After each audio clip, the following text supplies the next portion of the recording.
I'm Chris Buchanan. I'm the chief geologist for C2C Gold. We're a company that's, claim we're looking across the country. We have properties in the Yukon, but right now our main focus is on Newfoundland. And if we get my presentation up and going, we'll be able to tell you a lot more about that. Right now, we're a fairly small company. We've got a strong management team, which is one of our strengths. Our upper management has been in the industry for really the last 45 years. They've worked all across the continent and have a lot of experience running exploration stage companies and up to development stage. So our interim CEO is Janet Lee Sheriff, and she ran Golden Predator for a number of years, and that was a project in the Yukon that was trying to bring Brewery Creek into production. And I'd like to tell you more about Newfoundland rather than just our upper management, but it's kind of hard without some figures to go with here. But essentially, what we like about Newfoundland, it's an up-and-coming jurisdiction. It's a really great jurisdiction to work in. The government is very supportive, and the residents of Newfoundland are super supportive of mining. They want to see projects go forward, and they all want to have jobs that let them stay at home instead of flying to Fort McMurray every 3 weeks. And that makes it a really nice place to work. You get a lot of encouragement. I'll just highlight our management structure again. One of our strengths is that we have Richard Goldfarb involved in our board and as an advisor. He's been very important in the development of orogenic exploration models. So to have him as a resource to draw on as we're planning exploration programs and understanding our vein systems is a really, really strong strength of ours. And I'd like to highlight Sean Ryan. Sean Ryan's a Yukon-based prospector, but he's been involved in Newfoundland for about 6 years now. He's staked large property packages there, and he's a great resource. A lot of our work is very grassroots, target generation type work at this point in our projects, and Sean's a great resource. That's what he does, is take large land packages and work them from the soil sampling stage through to discovery. In the Yukon, he discovered the white gold deposit, and Coffee Creek was one of his discoveries as well. So he's been successful, and he's another strong resource to draw on. So Newfoundland Emerging Gold District, we've kind of covered that, but it's a district that's had a lot of exploration and mining history, but on the base metal side, it's really a VMS district. And the gold story has been developing over the last 20 years, but it's really hitting its stride now with a number of new mines opening up and some really good discoveries. So one of the things we like about Newfoundland, it's right in the middle of the Appalachian Origin, which is a orogenic belt that runs from the southeast United States through eastern Canada into Great Britain and ends in northern Norway. So it's a long mountain belt, and it represents the remnants of the Iapetus Ocean, which was an oceanic track in the early Ordovician that was destroyed during the collision between basically what is now Africa and North America. So our previous presenter was talking about plate boundaries. That's our plate boundary, is the remnants of the Iapetus Ocean. And so you can see the red lines highlight the suture zones. These are major crustal structures that represent or what is really left of the Iapetus Ocean. And so that's where we think our plumbing system is originating from for all of the Newfoundland gold deposits. This is our property package. It's fairly extensive. We cover about 1,260 square kilometers across central Newfoundland in the Central Mineral Belt, it's called.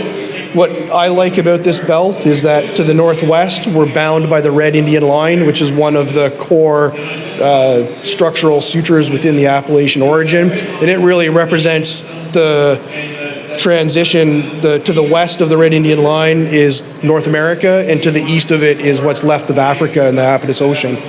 To the south of our project area is the Valentine Lake Shear Zone, and that's a shear zone that hosts the Valentine Lake deposit, which is a 4 million ounce gold deposit about 20 kilometers southwest of our property package. And there's a number of other gold occurrences along that property, or along that fault zone, including the Wilding, which is there. That's a Cantera project that's being currently drilled, and they're having good results, multi-gram intersections over a few meters.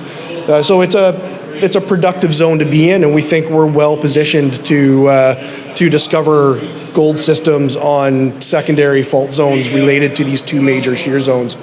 So 2021 was a project or a target generation year for us. We did a lot of soil samples. We took over 20,000 soils, and that was really to help us generate targets. Most of this area is covered in glacial till.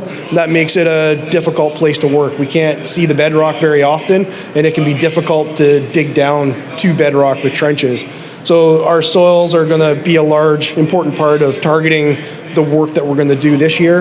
And out of that, we have a number of drill-ready targets that we're hopefully going to get a drill on later this spring or into the summer. So the Atlas Zone was one of our highlights from 2021. It's a visible gold boulder that we found on our MILLERTOWN project. So it's what's important about it is visible gold is always nice to find. The sample ran 5.4 grams per ton. And really it's about the positioning of where that boulder was located. So about 2.5 kilometers east of us along strike is the Jacqueline deposit. And that's 100,000 ounces at about 10 grams per ton average grade. So it's a juicy little target, and we're up ice from that target, or this boulder is up ice from that deposit. So we're reasonably confident that we're going to be able to extend the footprint of the Jacqueline deposit by following this boulder train. It's going to be a big focus for us this spring. I've got soil crews starting there in the next week or so, and then we'll try and drive that to a drill target later in the summer. This slide just highlights the proximity to the Jacqueline deposit to the west.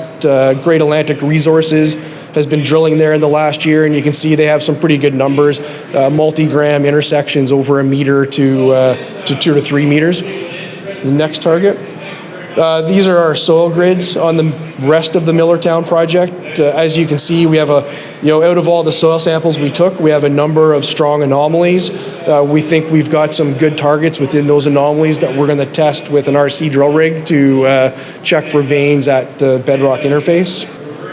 Our Badger project, that's to the east of the Jacqueline main zone, and we're looking for the same kind of gold system there, gold veins or quartz veins associated with the folds. Then this is our Barren Lake project. Again, we did a lot of soils. It's structurally complex, and there's a lot of important regional scale structures that intersect at this point, and we think that that's the plumbing system for our anomalies. And again, this is ready for the RC rig. It's till covered, and we'll test a number of these targets or anomalies with the RC drill rig this summer. This is our joint venture with Buchanan Resources. They're a base metals focused company, and we're going to cover their properties with a gold focus this summer. Right now I have a UAV aeromag survey being flown over the property that should be completed in the next 2 weeks, and we're looking forward to that one too. It's important because of the Valentine Lake shear zone. The properties are positioned really well to follow up on some of the new showings that we're seeing at Wilding and to the northeast of our project areas.